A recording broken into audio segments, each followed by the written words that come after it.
அன்பிற்குள்ளே ஸ்ரீ குபேர கணபதி அருளாசியுடன் நீலமேக சுவாமி அனுக்குதரம் எல்லாம் வல்ல இறைவனுக்கு கோடான கோடி நன்றி தெரிவித்துக் கொண்டு இந்த காணொலியை காண்கின்ற என்னுடைய காணொலியை காண்கின்ற அனைவருக்கும் நன்றியை தெரிவித்துக் கொண்டு இன்று நாம் காணவிருப்பது கடகராசிக்கு விசுவாவசு வருட பலன்கள் நாம் பார்க்க போகிறோம். கடகராசினாலே தண்ணீரில் பெட்டுக்கால்களுடன் நீந்தக்கூடிய ஒரு ராசி. பவர்ஃபுல்லு 2 4 5 5 10 கைக்கு. கடகம், கடகத்தில் புனர்பூசம் 4ஆம் பாதம், பூசம் 1 2 3 4, இது ஆயில்யம் நட்சத்திரத்தில் 1 2 3 4. இது எல்லாமே கடகராசிக்கு உள்ள நட்சத்திரங்கள். இவங்களுக்கு மாத்திருக்காரனாகிய சந்திரனை ஆட்சி வீடாக கொண்டிருப்பாங்க. கடகராசி என்பவர்களே, இதுவரை லாபஸ்தானத்தில் இருந்த குரு பகவான் மே 14ஆம் தேதி விரயஸ்தானத்திற்கு வருகிறார்.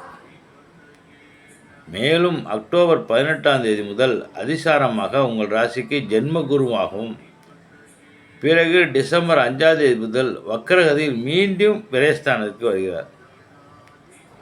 ராகு கேதுக்கள் முறையே உங்கள் ராசிக்கு 9 3 8 2 நிமிடத்திற்கு மேல் 18ஆம் தேதி முதல் வருகிறார். மே 18 முதல் வருகிறார். இவ்வருடம் முழுவதும் சனி பகவான் உங்கள் ராசிக்கு 9ஆம் இடம் சஞ்சரிக்கிறார். இதனால் உங்கள் வீட்டில் குடும்பத்தில் சுப விரயங்கள் நடக்கும். தந்தையார் ஆரோக்கியத்தில் மிகுந்த அக்கறை தேவை. அப்பாவோட ஆரோக்கியத்தை ஜாக்கிரதையாக பார்த்துங்க. கடகராசி அன்பர்களே, தான் சம்பாதிக்கும் பணம் கடன் கட்டுவதற்கும், மருத்துவ தேவைக்கும், தொழில் போட்டியை சமாளிக்கவும் செலவாகும். குடும்ப உறுப்பினருடன் பேசும்போது எச்சரிக்கை ரொம்ப தேவை. தயவுசெய்து உங்கள் ரிலேஷன்ஷிப்புக்குள்ளே பேசும்போது கொஞ்சம் ஜாக்கிரதையாக பேசுங்க. முடிஞ்சால் பேசாமல் இருக்கிறது நல்லது. ஏன்னா வாய் விட்டால் அதே வார்த்தையை பிடிச்சிட்டு பிரச்சனைகள் வர்றதுக்கு வாய்ப்புகள் அதிகமாக இருக்குது. தேவையற்ற விவாதங்களை தவிர்க்கும். இரத்த ஓட்டத்தில் சிறு கோளாறுகள் ஏற்பட்டு பிறகு சரியாகிவிடும். வீடு மனை ரிப்பேர் செய்யலாம். வீட்டு வேலை, ரிப்பேர் வேலை எதாக இருந்தாலும் செய்யலாம். வாகன வேலை எதாக இருந்தாலும் ரிப்பேர் இருந்தால் ரிப்பேர் வேலை, அதாவது இப்போ சைடில் இப்போ பாத்ரூம் எக்ஸ்டெண்ட் பண்ணுறது, கொட்டுறது, இதேமாரி ஏதாவது வீட்டில் ஏதாவது முக்கியமான வேலைனா செய்யலாம். அத்தியாவசிய தேவையான வீட்டுக்கு தேவையான பொருள்களை வாங்கி போடலாம். சுப செலவு பண்ணுங்கள். புதுசாக வாகனம் வாங்கவும் பழைய வாகனம் வாங்குவதையும் தவிர்க்கவும். உங்கள் ஆரோக்கியத்தில் இருந்த குறைபாடுகளுக்கு தகுந்த மருந்து கிடைக்கும். அக்டோபர் நவம்பர் மாதங்களில் மனக்குழப்பங்கள் அதிகமாகி குறையும். மாணவர்கள் நல்ல கருத்தோடு படிக்கணும். அப்போ தான் நல்லா மார்க் எடுக்க முடியும். உங்களுக்கு குருபலம் இல்லாவிட்டாலும் வரனுக்கு குருபலம் இருந்தால் திருமணம் முடிவாகும். இரவு நேரத்தில் 2 சக்கர வாகனத்தில் வெகு தூரம் செல்வதை தவிர்க்கவும். இப்போ சர்வ ஜாக்கிரதையாக இருக்கணும். அதாவது ஒரு பக்கம் சனி பகவான் ஒரு உலகம் கூட ஒத்துழைச்சாலும் குரு பகவானோட சஞ்சாரம் சரியில்லாமல் இருக்குது. ராகு கேதும் அப்படி இப்படி இழுத்து போச்சிட்ருக்காரு. அதெல்லாம் நமக்கு நல்லா இருக்குன்னு நினச்சிடாதீங்க. நம்ம கொஞ்சம் எச்சரிக்கையாக இருக்குங்கிறது தான் அந்த கடகராசிக்கு விசுவா வருஷ வட பலன் இருக்குது.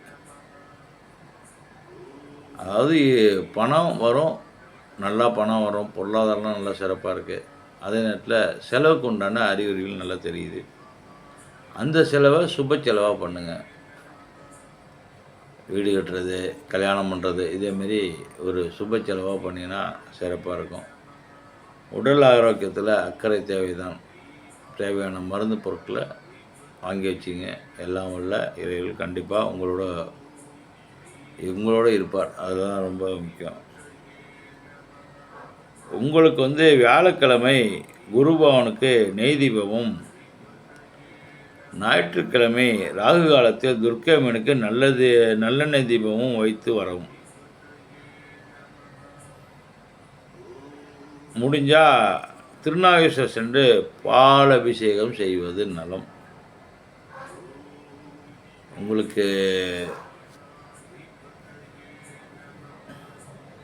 சிவன் கோயிலுக்கு சென்று எப்போதும் போல் நீங்கள் வியாழக்கிழமை குரு பகவானுக்கு நெய்யாது விளக்கேற்றலாம்.